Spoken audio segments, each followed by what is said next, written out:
How do you feel about those comparisons? I mean, it's an honor. Like, he's an absolute GOAT, you know? And I don't think I would ever replace him as a GOAT in bodybuilding, because some people talk about that. But I don't think you can compare the impact he's had on the sport. Like, Arnold never bitched about prize money. He went into Hollywood, he did all this shit, and he made bodybuilding like mainstream for a while. Absolutely. Purely because of who he was. You know? That's greatness. How did a small town boy from Austria become one of the most famous people on earth? Dream. I was poor because I didn't have anything. I had no money, I had no things, we had no TV, we had no refrigerator, we had nothing as kids, but I was rich because I had a dream. I had a dream of becoming the greatest bodybuilder, and I had a dream to use bodybuilding as a means to get into films. I don't like being too comfortable. Once you get used to it, it's hard to give up. I want to stay hungry. Am I more hungry to be Mr. Olympia? Or am I more hungry to eat like everyone else out there and therefore look like everyone else? You know, to me, I was more hungry to win Mr. Olympia, and I was more hungry and more interested, more excited about the fact of becoming a champion and being ripped on stage and being cut and winning the trophy and all those kind of things. Because I knew that if I would just, you know, have a temporary joy here and eat and cheat, I'm most likely not going to make it. That someone else is going to walk right by me and someone else is going to grab that title. Because many times these competitions were very, very close. And I remember especially in 1980 where it was just 2 points. And, you know, any mistake could have cost me the title. So this is not a mistake that I want to make. I want to be responsible that I do everything that I can to be a winner. In the realm of bodybuilding, symmetry and muscularity reign supreme. Arnold Schwarzenegger, a behemoth of the 70s, commands attention with his Herculean physique. A testament to raw power, showcases bulging muscles and a chiseled midsection. Cut to Chris Bumstead, a contemporary prodigy whose aesthetic appeal and conditioning rival Arnold's golden era. Pressure is a privilege. I think I first heard it from Tim Grover, which is someone who kind of like, his book Relentless put my mindset into like the focus on my mindset in competing rather than just my physical body, because I knew that's what it would take to like get to the next level. And I think after winning an Olympia, I was like, oh fuck, like I just showed my cards. People know what I'm capable of. Now there's no one I gotta beat. There's no like second place, third place, like flow. It's like, no, you're the best, and unless you're the best, we just forget about you. So it was like this pressure I felt on myself, and it was coming externally for a while. And I was trying to like understand how I could gravitate that a little bit better without it kind of bringing me down and slowing down my progress. And I had to kind of function into the reality that the pressure was really coming from myself rather than externally, and that it's a good pressure. It's a pressure to be better and to become the best version of myself, and it's something that if I choose to use it properly, it's going to push me to be a better version of myself, to grow mentally, physically, in my relationships, however I want it to let me grow, if I choose to take control of the aspects I have control over. So in essence, the more pressure you have on you, and if you take it as a privilege, it's a choice to put your perception as a privilege rather than a burden. And by taking the power back in that choice, pushes you in a direction of being better rather than holding you back. Yeah, there's a pain that comes from the expectation of success, I suppose, which is different to your first time.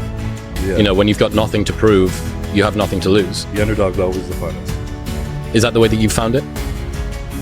I mean, I definitely, the beginning of my career was just, I never even had aspirations to be Mr. Olympia when I started. I just loved to train, loved to bodybuild.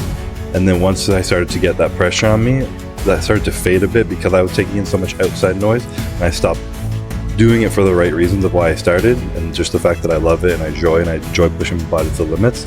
So that affected me for a bit. But even like my first ever Olympia win, because of other stuff I had gone through, I actually didn't even really enjoy it. Because of like stress of my health and pressure, something I had gone through the year before, all this like not being present and suppressing all my like fears I had around it, I just like battled through it, got there, and I was like, it's over. Every legacy is different, but every legacy can be great. My dream was to leave a mark in bodybuilding, become a champion who would always be remembered. You could sweat, you could sacrifice and pain, but ultimately would lead to triumph.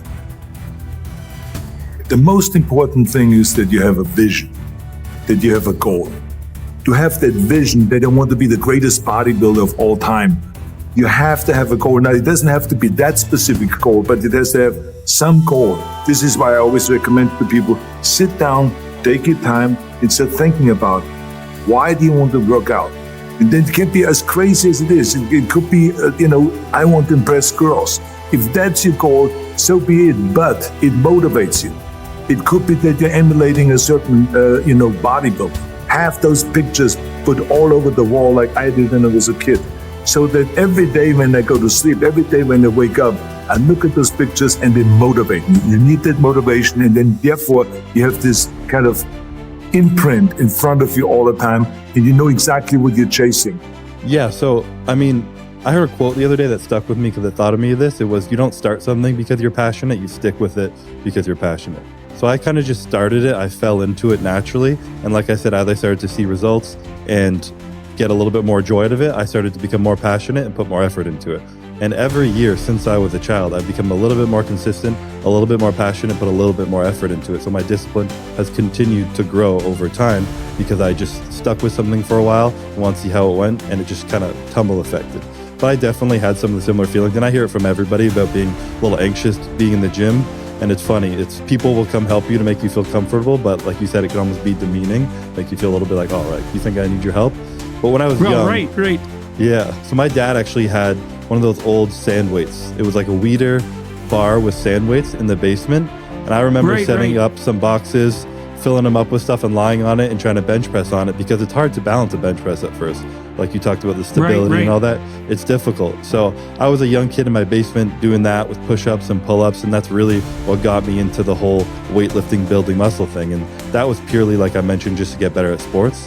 I assumed if I was stronger, I would be better at sports. And then after that, I joined a gym at a young age. There was a summer program that gave kids a free membership over the summer. And I had to ask my parents to come sign me up because you had to be 16 and I was 14. So they had to come in and sign a waiver for that. And I wasn't the most disciplined kid, for sure. My parents definitely made me independent, and to have some of the free reign that they gave me, to be able to go out with friends and do stuff, I had to earn it. I had to have a job, finish my chores, do my homework and all that stuff. So my parents definitely raised me to have that kind of mindset. And I grew up in a town with some good kids, luckily didn't get stuck into anything bad. And we were all my friends were very passionate about sports, and I wanted to excel. So I kept putting myself in the gym. And at a young age, I remember I didn't have a car or any way to get there all the time. My parents would work late, and I remember I would run, even in the winter in Ottawa. It would be like a foot of snow on the ground, and I'd be jogging to the gym. It was about 1.5 miles, but still a decent little run in the snow. And I was just super dedicated from a young age because I loved it so much. And as I mentioned, sometimes just being in the gym with my music and that focus was just like a point of solitude for myself to enjoy.